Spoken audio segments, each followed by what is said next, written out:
আসসালামু আলাইকুম বন্ধুরা, আজকে নতুন একটা সিরিজ নিয়ে এলাম 2024 সনে। এর আগে আমি এটা দিয়েছি, এবার 2024 সনে যে অনলাইনে রিটার্ন দাখিল করছি, এই অনলাইনে রিটার্নের যে ফর্মটা ফিল আপ করা দেখাবো আমি এক সিরিজের মাধ্যমে। আজকে প্রথম পর্বে আমার হবে একটা এক্সাম্পল দেখাবো যে একজন ট্যাক্স পেয়ার, তিনি চাকরি করেন, বেসরকারি চাকরি করেন, সেখান থেকে তিনি বেতন পান, ইনকাম করেন, এবং তিনি আরেকটা ইনকাম করেন, তিনি ব্যাংকে টাকা রেখেছেন, ব্যাংক থেকে ইনকাম করেন ইন্টারেস্ট হিসাবে বা লাভ হিসাবে, আর তিনি আয় করেন চাকরি। এই দুইটা সোর্স থেকে চাকরি আয় করেন। তিনি কিভাবে অনলাইনে তার রিটার্ন ফর্ম ফিল আপ করেন, এটা আমরা প্রথম পর্বে দেখাবো যে তিনি কিভাবে লগ ইন করলেন, লগ ইন করার পরে কিভাবে অ্যাসেসমেন্টগুলো সেটিং করে নিলেন, তারপরে অ্যাসেসমেন্টের পরে যে ইনকামের যে ফর্মের যে ঘরগুলো সেটিং ফিল আপ করলেন। তো ইনকামেরটাই আজকে আজকের পর্বে হবে প্রথম পর্ব। তারপরের পর্বে হবে আপনার এক্সপেন্সের উপরে। আমি শেয়ার করছি এই ল্যাপটপের যে স্ক্রিন শেয়ার করে আমি দেখাচ্ছি, দেখুন। আমি অনলাইনে রিটার্ন ফিল আপ করার জন্য আমি গুগলসে সার্চ দিব ই ড্যাশ আর ইটিইউআরএন ই রিটার্ন, দেখে এন্টার দিলাম। এন্টার দিলে যে প্রথম যেটা আসলো ই রিটার্ন, এই যে ওয়েবসাইটে লেখা আছে ই রিটার্ন etaxnbr.gov.bd। আমি যদি ডাইরেক্ট https://etaxnbr.gov.bd লিখলাম, তাহলে কিন্তু এটি আসতো। আমি ওটা মনে থাকে না, কাজে আমরা এখানে ক্লিক করে ঢুকতে পারি। এই যে এই ট্যাক্স রিটার্নের যে ল্যান্ডিং পেজ, এটা আসছে, এই কথা লেখলো আসতো etaxnbr.gov.bd। এখন এই যে মাঝখানে যে ই রিটার্ন আছে, এখানে আমি ক্লিক করলাম।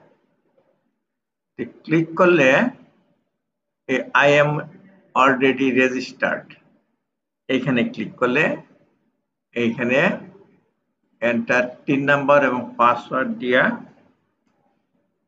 আমি লগ ইন করলাম।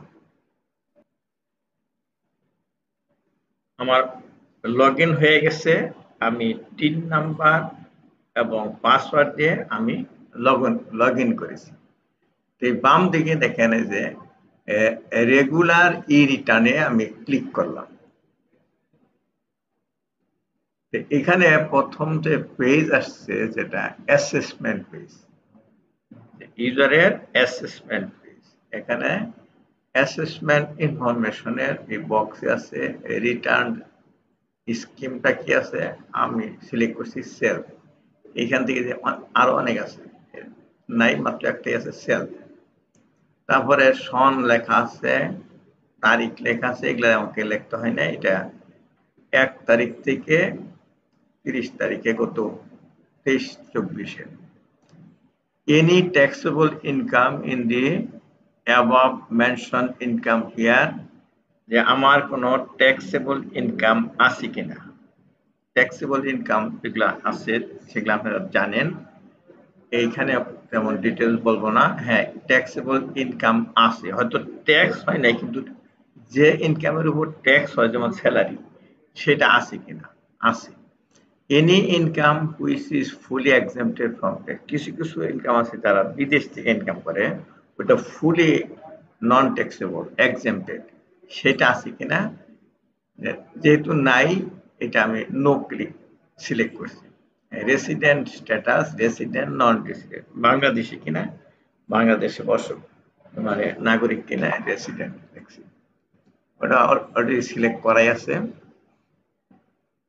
আর ডান দিকে আছে হেডস অফ ইনকাম, যার জন্য আমি ইনকাম রিটার্ন তৈরি করছি অনলাইনে, তার কতগুলো অপশন আছে। একটা আছে ইনকাম ফ্রম এমপ্লয়মেন্ট, তিনি চাকরি করেন, এটা টিক চিহ্ন দিয়ে রাখছি। ইনকাম ফ্রম ব্র্যান্ড, তার যে একটা বাড়ি ভাড়াতে ইনকাম হতো, তাহলে এখানে আমি ক্লিক করতাম। Income from agriculture, income from business, capital gain, এগুলি আমি আনচেক করলাম। আর চেক করে দিলাম income from financial asset. Financial asset মানে ব্যাংকের থেকে তিনি ইন্টারেস্ট পেয়েছেন, কাজে এটাতে আমি ক্লিক করলাম। অন্যগুলো আমি ক্লিক করলাম না, এগুলা এটা প্রযোজ্য না। এখন সেভ অ্যান্ড কন্টিনিউ বাটনে ক্লিক করলাম, ওইটুকু সেভ হয়ে গেছে অ্যাসেসমেন্ট। এখন additional information, the location of main source of income, তিনি যে মেইন সোর্স অফ যেখান থেকে ইনকাম করেন সেটা কোথায় লোকেশন। এখানে অনেকগুলো অপশন আছে, ঢাকা সিটির আছে, অন্যান্য সিটি আছে। তারপরে যিনি, যার জন্য আমি করতেছি তিনি এই কোনো সিটি কর্পোরেশনে ইনকাম করেন না, কাজে এনি আদার এরিয়া দিলাম। তারপরে অন্যগুলো আনচেক করে রাখলাম, যেহেতু তিনি মুক্তিযোদ্ধা না, এগুলো আমরা দেখে নেন। আর claim tax rebate for investment, কিছু কিছু ইনভেস্টমেন্ট আছে, সেখানে ইনভেস্ট করলে ট্যাক্স রিবেট পাওয়া যায়, যেমন সঞ্চয়পত্র, তারপরে জিপি ফান্ড, তারপরে ডিপোজিট পেনশন স্কিম, এইগুলি আছে কিনা। যদি থাকতো তাহলে আমি ইয়েস দিতাম। আমি যার জন্য করছি সেগুলি তার নাই। আর share holder of director or company, share holder director of company, কোম্পানির যদি কোনো ডাইরেক্টর থাকেন তাহলে ইয়েস দিতে হবে। আরেকটা আছে যে gross wealth over 50 lakh, 50 lakh টাকার উপর যদি আপনার গত বছরে সম্পদ থাকে তাহলে ইয়েস দিতে হবে। তাহলে তার সম্পদ 50 লাখের উপরে আছে, কাজে ইয়েস দিলাম। তার যদি প্রাইভেট কার থাকে তাহলে ইয়েস দিতাম, নাই ওন অফ, এগুলা নাই, যেটা যারা নাই নো দিলাম। কোন সিটি কর্পোরেশনে তার সম্পত্তি আছে কিনা, নাই, তাহলে এটা আমি সেভ দিলাম। তারপরে আর এদিকে আসতেছে এখন এই যে অ্যাসেসমেন্টটা শেষ হয়ে গেছে, যেটা শেষ হয়ে যায় সাদা হয়ে যায়, এখন যে নীল হয়ে আছে এটা আমার কাজ হচ্ছে।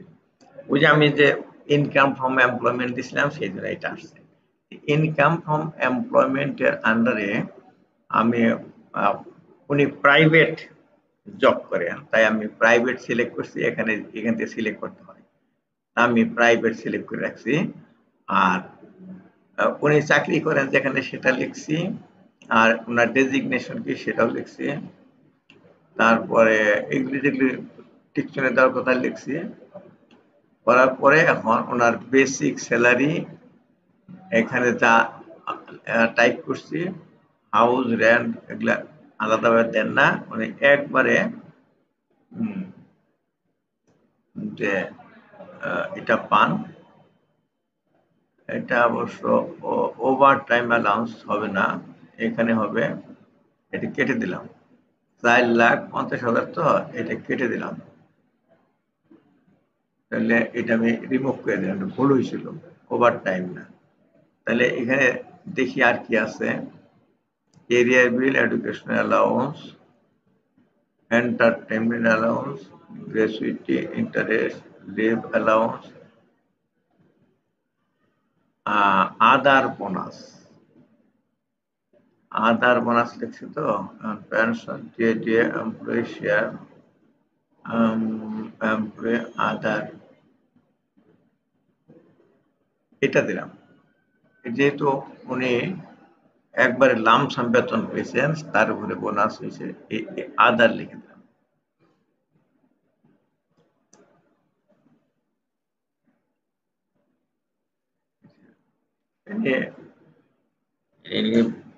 বিবিধ অ্যালাউন্স লিখলাম, অ্যালাউন্স হিসাবে 45,000,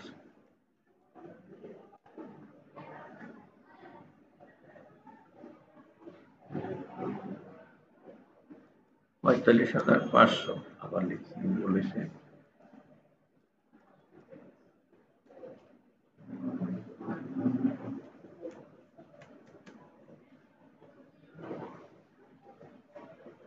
45 লাখ দেখে নিন।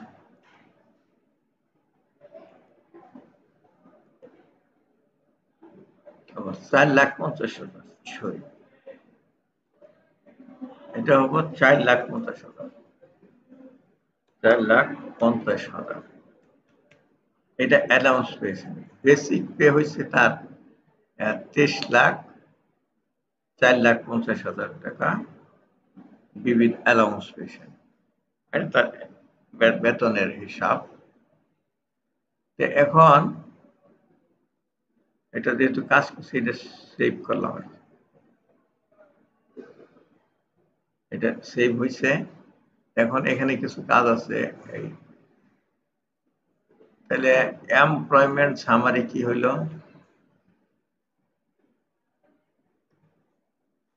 এমপ্লয়মেন্ট সামারি হলো বেসিক পে 23 লাখ টাকা, আর বিবিধ অ্যালাউন্স হলো 4,50,000 টাকা। ওভার টাইমটা তো নাই আসলে, ওভার টাইম আবার আসছে, ডিলিট করছিলাম। ওভার টাইমটা আমাকে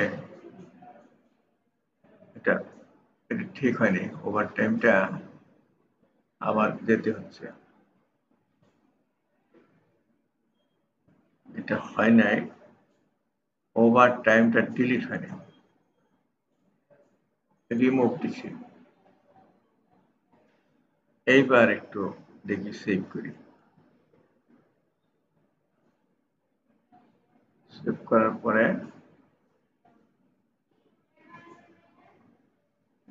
এখন হলো কেন এমপ্লয়মেন্ট সামারিটা, এইবার ঠিক আছে। বেসিক পে এবং বিবিড অ্যালাউন্স এটা হয়েছে। এখন টোটাল হলো 27,50,000 টাকা।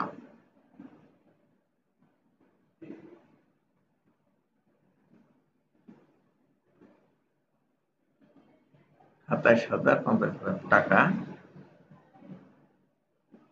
এইটা টোটাল ইনকাম।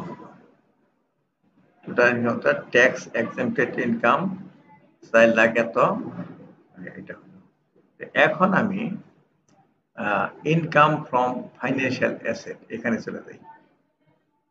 ফাইন্যান্সিয়াল অ্যাসেটে এখানে এই যে এটা আগে খালি ছিল, এই ঘরগুলো খালি ছিল, এইগুলি আমি ওই ব্যাংকের নাম, account number, interest, cross interest এবং ওখান থেকে যে বৎসরে যে এক্সাইজ ডিউটি হিসেবে কেটে রাখছে সেটা এবং ট্যাক্স কেটে রাখছে সেটা গড় ফিল আপ করে দিছি। আপনার এরকম ফিল আপ করে দেবেন। মানে এখানে কোনো কিছু থাকে না গড়, এখানে অ্যাড বাটনে ক্লিক করলেই নতুন নতুন ব্যাংকের আমার যে কটা ব্যাংক আছে সেই কটা আসবে। যেহেতু 5টা ব্যাংকে টাকা আছে তার, এটা আমি অ্যাড করে দিছি। তো তাতে দেখা গেল আমার ইনকাম ফাইন্যান্সিয়াল এ থেকে আসছে। এখন এটা শেষ হয়ে গেলে এটা পরে আমি করলাম কি, সেভ অ্যান্ড কন্টিনিউ দিলাম।